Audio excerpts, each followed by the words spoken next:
ఇప్పుడు మనం ఎప్పుడా అని ఎదురు చూస్తున్నా మన జన సైనికుడు పవన్ కళ్యాణ్ గారిని మాట్లాడవలసింది ఒకసారి గట్టిగా మనం అందరం కూడా స్వాగతం తెలియజేసి మాట్లాడవలసిందిగా కోరుతా ఉన్నాం.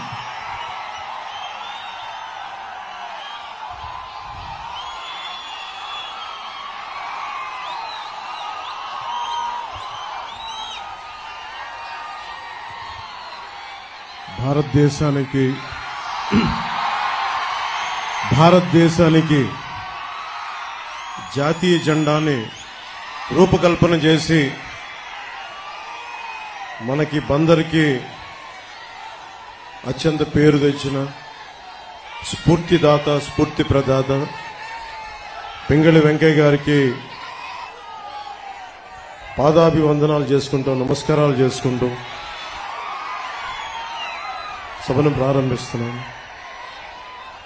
అలాగే నాకు ఇష్టమైన, మీకు చాలా మందికి తెలియకపోవచ్చు, ఇష్టమైన తత్వవేత్త ఉప్పలూరి గోపాలకృష్ణమూర్తి నా జీవితాన్ని చాలా ప్రభావితం చేసిన వ్యక్తి. ఆయన బందర్లోనే పుట్టారు. ఆయన పాద పద్మాలకి నమస్కరించుకుంటూ సభను ప్రారంభిస్తున్నాం. దారి పొడవుతా ఆడబిడ్డలు, యువతలు, తల్లులు, తండ్రులు, పెద్దలందరూ బిడ్డలను మరీ తీసుకొని స్వాగతం పలుకుతా, జయజయలు పలుకుతా చాలా ఉత్సాహంతో మాకు స్వాగతం తెలిపారు. ఇది మా రాజకీయ దురంధరుడు, 3 సార్లు ముఖ్యమంత్రిగా చేసిన వ్యక్తి, 4 దశాబ్దాలు సుదీర్ఘ రాజకీయ అనుభవం ఉన్న వ్యక్తి ఆయన. ఇది మా 3వ మీటింగ్. అది ఆయన ఒకటే చెప్తా ఉన్నారు, ఇంత ప్రేమ చూపిస్తా ఉన్నారు.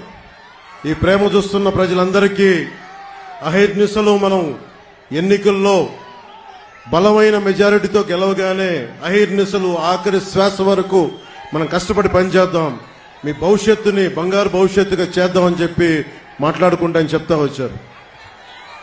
ముఖ్యంగా యువతను చూస్తూ ఉంటే చంద్రబాబు గారు నిజంగా చెప్తా ఉన్నారు, హ్యూమన్ రిసోర్సెస్ అని ఒక మాట మాట్లాడారు. నాకు శేషేంద్ర గారి కవిత గుర్తొచ్చింది. ఒక దేశపు సంపద నదులు కాదు, అరణ్యాలు కాదు, ఖనిజాలు కాదు, కలల ఖనిజాలతో చేసిన యువత. నిజంగా స్కిల్ డెవలప్మెంటే ఉంటే మీరింతమంది ఉపాధి లేక, ఉద్యోగాలు లేక, ఇన్ని ప్రకృతి వనరులు పెట్టుకొని ఉపాధి అవకాశాలు లేక బాధపడతా ఉన్నారు. ఈ రోజున చంద్రబాబు గారు అన్ని చెప్పారు మీకు ఏవేం చేస్తున్నామని. జగన్ అనే వ్యక్తికి మీరు 5 సంవత్సరాలు అధికారం అందించారు. అధికారం అందిస్తే అతను ఏం చేశాడో తెలుసు. ఇక్కడున్న ఎమ్మెల్యే వారాహి ఎలా వస్తో మేము చూస్తాం, ఆంధ్ర రోడ్ల మీదకి ఎలా వస్తో చూస్తామంట. ఈ తాటాకి చప్పుళ్ళకి బెదిరితామా మేము? ఈ చిల్లర ఆకురౌడి పనులకి మేము బెదిరుతామా మేము? ఏమనుకుంటారు వీళ్ళందరూ, ఆకురౌడీలు అందరూ? చిన్న అతని కొడుకు అంట, పేరు కూడా నాకు తెలియదు సరిగ్గా, అతను ఎమ్మెల్యే అభ్యర్థి అంట. మీరు చెప్పండి, ఇంతమంది యువత ఉన్నారు, మీకు వాళ్ళ కొడుక్కి తేడా ఏంటి చెప్పండి? మీకు వాళ్ళ కొడుక్కి తేడా ఏంటి? దిగొచ్చాడా కొడుకు? మీరు ప్రత్యేకంగా రాచరికంతో పుట్టారా? అంటే మీ రక్తం బ్లూ కలర్ లో ఉంటుందా? మీ రక్తం మీరు దాడులు చేస్తే మేము భరించాలా? 14 తెనాల్లో మాట్లాడుతా, జగన్ కి గాయం అయితే రాష్ట్రానికి గాయం అండి. మీకు ఒక్కరికి గాయం అయితే రాష్ట్రానికి గాయం కదా? ఇంతమందికి ఉపాధికి అవకాశం లేకపోతే గాయం కదా? ఇంతమంది మత్స్యకారులకి ఉపాధి అవకాశం లేకపోతే గాయం కదా? పాకిస్తాన్ జైళ్లలో మగ్గుతా ఉంటే అది గాయం కదా రాష్ట్రానికి? చేనేత కార్మికులు, కళంకారీ కార్మికులు రోడ్ల మీద పడి ఉపాధి అవకాశాలు లేక ఆత్మహత్యలు చేసుకుంటా ఉంటే రాష్ట్రానికి గాయం కదా? బాపట్లలో 15 ఏళ్ల అమర్నాథ్ ని అక్కడిని ఏడిపిస్తున్నారని చెప్పి బయటికి వచ్చి ఎదిరిస్తే వైసీపీ నాయకులు చెరుకు తోటలోకి తీసుకెళ్లి పెట్రోల్ వేసి కాల్ చేస్తే అది గాయం కదా? మీరు ఆలోచించండి. మీరు అందరూ ఇక్కడ ఉన్న ఆడబిడ్డలు, పెద్దలు, అందరూ, రాష్ట్ర ప్రజానీకం అందరూ ఆలోచించండి. ఒక చిన్నపాటి వంట చేస్తున్నప్పుడే చిన్న నూనె చుక్క పడితేనే ఎంత బాధ వస్తుందని తెలుసు. అలాంటిది 15 ఏళ్ల బిడ్డను తీసుకెళ్లి పెట్రోల్ వేసి కాల్ చేస్తే ఆ మంట అసలు మనం ఎవరైనా ఊహించగలమా? బాధను ఊహించగలమా? అలాంటి అది వదిలేసి ఇతని తలకి అతను కొట్టుకున్నాడో, ఎవరు ఇసిరారో అతనే, అదంతా మనకు మాయ ఎలా జరిగిందో తెలియదు. గొడవ మాకు ఇతనికి పనే? మాకు ఇతని మీద మాకు కూర్చోబెట్టి దాడులు చేయడానికి మాకేం పని లేదా? మాకు వేరే పనులు లేవా మాకు? అయినా మీలాగా క్రిమినల్సా మేము? అందరి మీద దాడి చేసే నీకు అసలు నీ మీద ఎవరికైనా దాడి చేయడానికి ధైర్యం ఉంటుందా? నువ్వు బతకనిస్తావా? నువ్వు సొంత బాబాయిన గొడ్డలతో అడ్డంగా నరికి చంపేశావు. నువ్వు ఆ నరికి చంపించిన వ్యక్తులను నువ్వు వెనకేసుకొస్తావు. ఇలాంటి వ్యక్తి అంటే కూర్చోబెట్టి కేంద్రం మెడలు ఉంచుతాడంట. కేంద్రం మెడల్ అంటే ఎవరు? నరేంద్ర మోడీ గారు. వెళ్ళి నరేంద్ర మోదీ గారితో మాట్లాడగలవా? సోనియా గాంధీ గారు స్పెషల్ కేటగిరీ స్టేటస్ అప్పుడు, రాష్ట్ర విభజన అప్పుడు చిన్న ప్లే కార్డు పట్టుకోవడానికి నువ్వు దాక్కొని అంత పిరుకోడివి. నీకు ఒక దమ్ము, ధైర్యం, అంత ధైర్యం ఉందా మీకు? నేను మీకు ఒకటే చెప్తాను, మీరు ఆలోచించాలి మీ భవిష్యత్తుకి. దశాబ్దం నుంచి రోడ్ల మీద తిరుగుతా ఉన్నా. ఇంతమంది చిత్రకథా నాయకులు ఉన్నారు. మెగాస్టార్ చిరంజీవి గారు ఉన్నారు, రెబల్ స్టార్ ప్రభాస్, మహేష్ గారు, అల్లు అర్జున్ గారు, రామ్ చరణ్ గారు, జూనియర్ ఎన్టీఆర్ గారు, ఇలా ఎంతో మంది నాయకులందరూ ఏ రోజు కూడా చిత్ర పరిశ్రమని రాజకీయ పరంగా ఎవరు వేధించలా. ఇందాక అక్కడ బోర్డు చూస్తుంటే మనల్ని ఎవరు ఆపేదని ఒక బోర్డు ఉంది. నాది దేనికంటాం ఆ మాట? అంటే ప్రజాస్వామ్యంలో మాకు హక్కు లేదా? ఇక్కడున్న ఎమ్మెల్యేకి ఈ మాటలు కూడా మంచి రావట్లేదు, కొంచెం కోపాన్ని ఉంచుకున్నాం. ఇలాంటి ఆకు రౌడీలకు మేము భయపడతామా? వారాహి ఎలా వస్తో ఆంధ్ర రోడ్ల మీద మీరు తిరుగుతాం, మేము చూస్తామా? బెదిరిస్తారా మమ్మల్ని? మేము సుభాష్ చంద్రబోస్ స్ఫూర్తిని నింపుకున్న వాళ్ళం గుండెల్లో. ఇలాంటి ఆకు రౌడీల్ని చిటికినేలతో పక్కన పెడతాం, గుర్తుపెట్టుకోండి. నా సైన్యంతో మేము రోడ్ల మీదకి వస్తే మమ్మల్ని ఎదుర్కొని మీరు భరించగలరా? మీరు తట్టుకోగలవా? మా శక్తిని, యువత శక్తిని తట్టుకోగలవా నువ్వు? 10 మంది ఆకు రౌడీలు వేసుకొని కూర్చోబెట్టి కుర్రా యువతనందరినీ బెదిరిస్తే మీకు ఒకటే చెప్తున్నాను, మీరు దయచేసి భయపడకండి. మీరు ధైర్యంగా లేకపోతే అక్కడ కూర్చోబెట్టిందాక జై భీమ్ అని మీరు అంబేద్కర్ గారి గురించి చెప్తా ఉన్నారు. కొన్ని వందలాది మంది మేధావులు ఆయన నేతృత్వంలో కూర్చొని చాలా బలమైన రాజ్యాంగం ఇచ్చారు మనకి, మీ భవిష్యత్తు కోసం, మీ ప్రాథమిక హక్కుల కోసం. అలాంటి మీరు భయపడతా ఉంటే అది ప్రాబ్లం జగన్ గొప్పతనం కాదు, ఇక్కడున్న స్థానిక ఈ ఆకురౌడి ఎమ్మెల్యే కాదు. మనం పిరికితనం మనల్ని చంపేస్తుంది, మన చేతగానితనం, మనకి ధైర్యం లేక. అరే నాలాంటి వాడు ఒకడు, నేను గొప్ప కుటుంబాల నుంచి రాలా, మా నాన్న ముఖ్యమంత్రి కాదు, నాకేం పెద్ద గొప్ప కుటుంబాల నుంచి వచ్చిన వాళ్ళం కాదు. అరే మా నాన్న ఒక పోలీస్ కానిస్టేబుల్ గా వచ్చి ఎక్సైజ్ లో ఈఎస్ గా రిటైర్డ్ అయిన వ్యక్తి, ఏఈఎస్ గా. అలాంటి వ్యక్తి కుటుంబాల నుంచి వచ్చాం మేము ధైర్యంగా ఉన్నామంటే మీరెందుకు ధైర్యంగా ఉండలేరు? నా రక్తం వేరు, మీ రక్తం వేరా?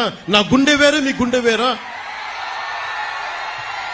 నాకు ధైర్యం ఉన్నప్పుడు మీకెందుకు ధైర్యం ఉండదు? నేను అది చూపించడానికి వచ్చాను. అధికారం పరమావధి కాదు, మార్పు పరమావధి. మీరు బాగుంటే నాకు చాలా ఆనందం. ఎవరన్నా సరే, ఇది నిన్న కూడా జగన్ మాట్లాడుతా భీమవరంలో నేను కూర్చొని మార్చేసుకున్నానంట, భీమవరం నుంచి మార్చానంట. ఏదైనా మాట్లాడితే కూర్చోబెట్టి వ్యక్తిగతంగా మాట్లాడతాడు. ఏ రోజున్నా సరే జగన్ గారి సతీమణిని నాకు అంటానికి ఎంతసేపు పడుద్ది? పెళ్ళాం అనే పదప్రయోగం వాడతామా మనం? అసలు ఈ దిగజారుడు ముఖ్యమంత్రి దిగజారిపోయాడు.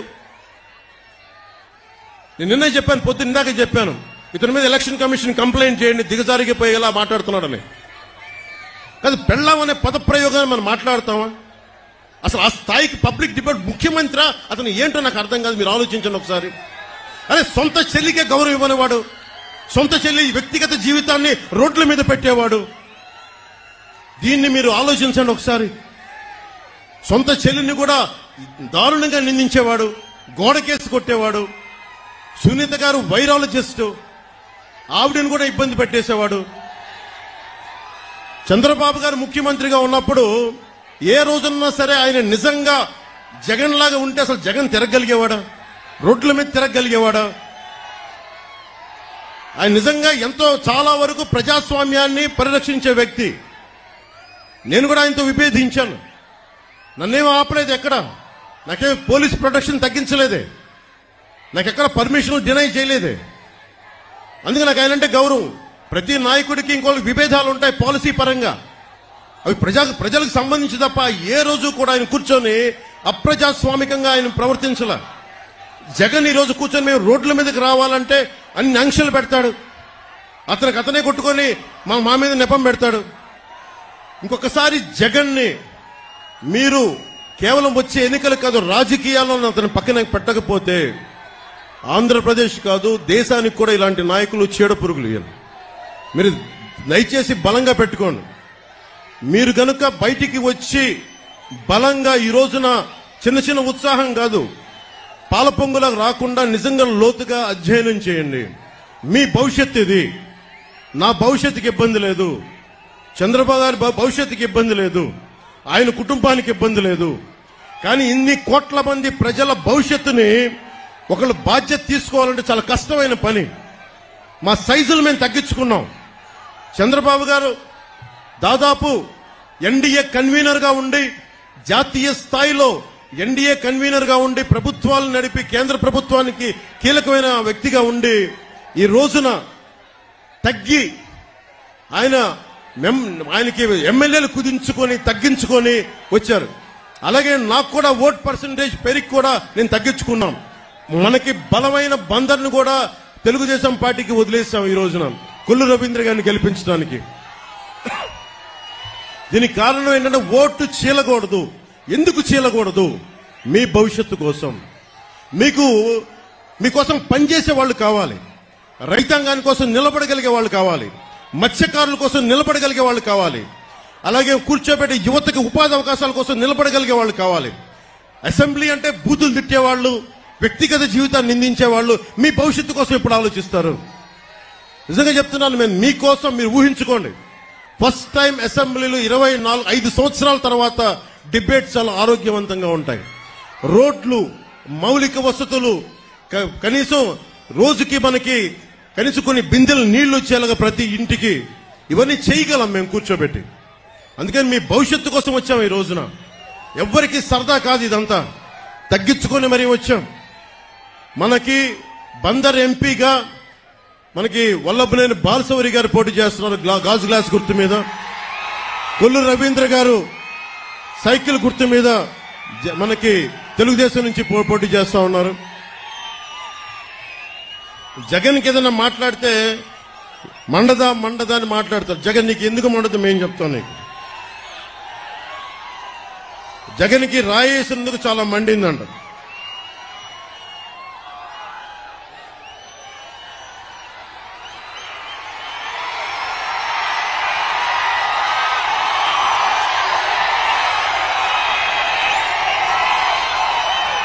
నీకు రాయి తగిలినందుకు ఎంత మండితే నీ పాలనలో ప్రజలకు ఎంత మండిందో చెప్తాం. పోలవరం రాకుండా చేసావు, ప్రజలకి మండదా? రాష్ట్రానికి రాజధాని లేకుండా చేసావు, ప్రజలకి మండదా? అంబేద్కర్ విదేశీ విద్యను ఆపేశావు, దళితులకి మండదా? 15 ఏళ్ల అమర్నాథ్ ని పెట్రోల్ పోసి చెరుకు తోటలో నీ నాయకులు తగలబెట్టేస్తే వాళ్ళకి బెయిల్ ఇప్పించావు, దానికోసం ప్రజలకి మండదా? దళిత డాక్టర్ సుధాకర్ ని మాస్క్ అడిగినందుకు పిచ్చోని చేసి చంపితే అది ప్రజలకి మండదా? మనకి డ్రైవర్ ని చంపేసి డోర్ డెలివరీ చేస్తే దళితులకి మండదా? ప్రజలకి మండదా? 30,000 మంది మహిళలు అదృశ్యమైతే ప్రజలకి మండదా? అంగన్వాడీలని అంగన్వాడీ టీచర్లని కాల్తో తొక్కిస్తే ప్రజలకి మండదా? ఆశా వర్కర్లని అరెస్టులు చేయిస్తే ప్రజలకి మండదా? నిరంకుశతో నీ పాలన చూస్తే ప్రజలకి మండదా? అందుకే చెప్తున్నాం, కడుపు మండి ఉన్నారు జనం. ఈ రోజున అన్ని సర్వేలు, దాదాపు 11 నుంచి 13 సర్వేలు మన ఎన్డీఏ కూటమి, తెలుగుదేశం, జనసేన, భారతీయ జనతా పార్టీ 20 నుంచి 23 పార్లమెంట్లు మనం గెలుస్తున్నాం. జగన్ కి మొన్న అడుగుతా ఉన్నాడు, వై నాట్ 175, వై నాట్ 175 అంటున్నాడు. బందర్ నుంచి చెప్తున్నాం, వై నాట్ 15?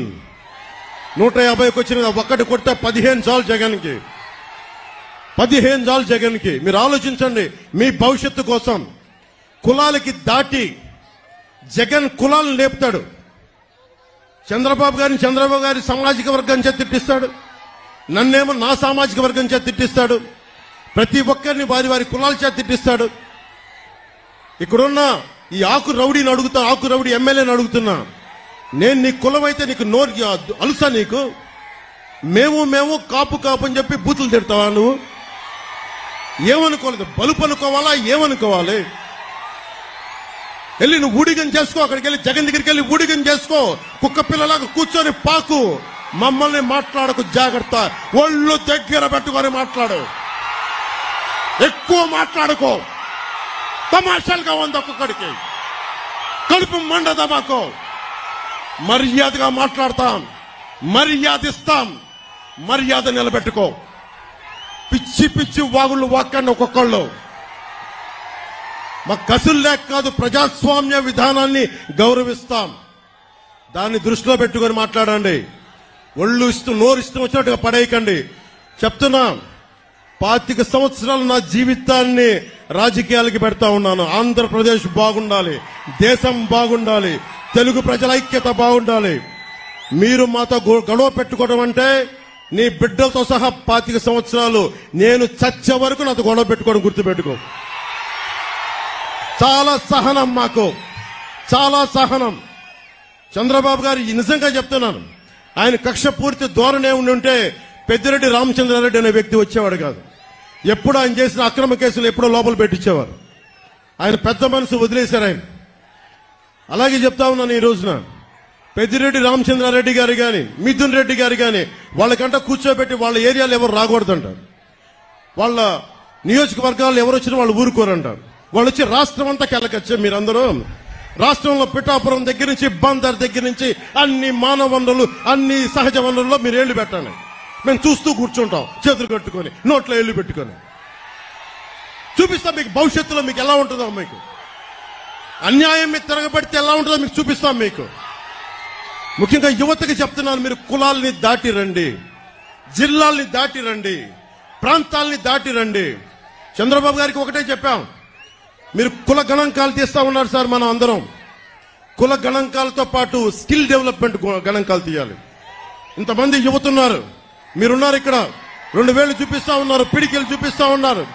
ఇంతమంది యువతున్నారు, మేడల పైన, మిద్దెల పైన ఆడపడుచులు అంతమంది ఉన్నారు. మీకేం కావాలి? మీ అభిరుచి ఏంటి? మీకు దేంట్లో ఇష్టపడతారు? మీరు దేనికి నచ్చుద్ది? మీకు మీ స్కిల్ డెవలప్మెంట్ ఏం కావాలి? మీకు ఎంతమందికి పైలట్లు అవ్వాలని ఉంటుంది, లేదంటే టెక్నీషియన్స్ అవ్వాలని ఉంటుంది. ఎంతమంది ముస్లిం యువతలో ఎంత బలమైన శక్తి సమర్థత ఉందో ఎవరికి తెలుసు.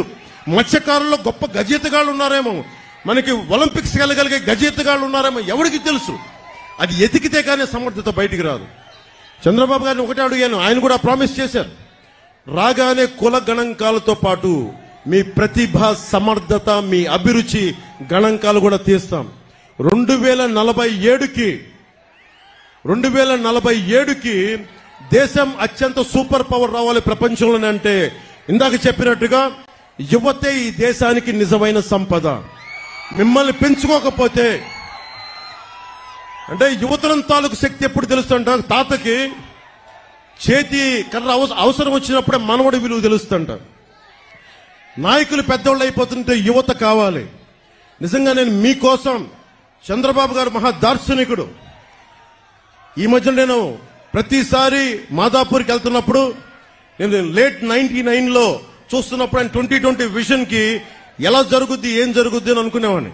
ఈ రోజును చూస్తామంటే లక్షలాది మందికి ఉద్యోగాలు. ఒక్కడి విజనరీ ఒక్క విజన్, ఒక్కరి దార్శనికత. ఏం కావాలి? ఆయన నిజంగా డబ్బే సంపాదించాలంటే కూర్చోబెట్టి దాంట్లో నా 100 ఎకరాలు 200 ఎకరాలు తీసుకోవచ్చు కదా. ఆయన ఏ రోజు అవి చేయలే. ఆయన చేసిందల్లా చాలా సంపద సృష్టించాడు. సంపద సృష్టించడం చాలా కష్టమైన పని. దానాలు ధర్మాలు చేయడం ఈజీ. నేనే కౌలు రైతులకి అన్ని కోట్ల రూపాయలు ఇచ్చానంటే నాకు సంపదని సంపాదించే శక్తి ఉంది చిరంజీవి గారి దయ వల్ల.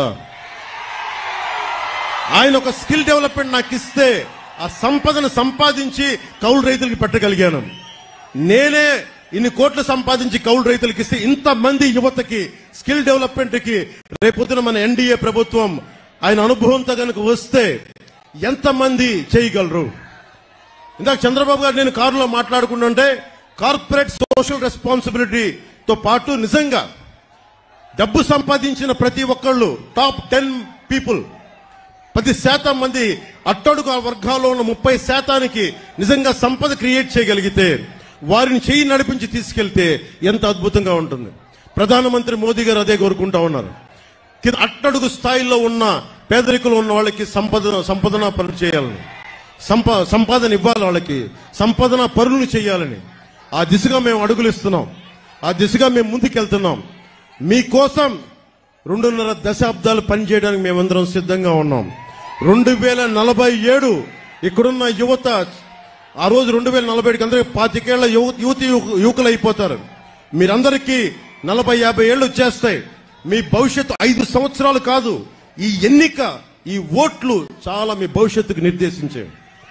దయచేసి మీరు దృష్టిలో పెట్టుకొని, మా సరదా కోసం చెప్పట్లేదు, మీ భవిష్యత్తు కోసం వచ్చాం. ఈ రోజు నేను చెప్తా ఉన్నాను, దశాబ్దం రోడ్ల మీద ఉన్నాం, 2 చోట్ల ఓడిపోయాం, నిలబడున్నాం మీకోసం, తిట్లు తింటా ఉన్నాం, ఆకు రౌడీల చేత మాటలు అనిపించుకుంటా ఉన్నాం.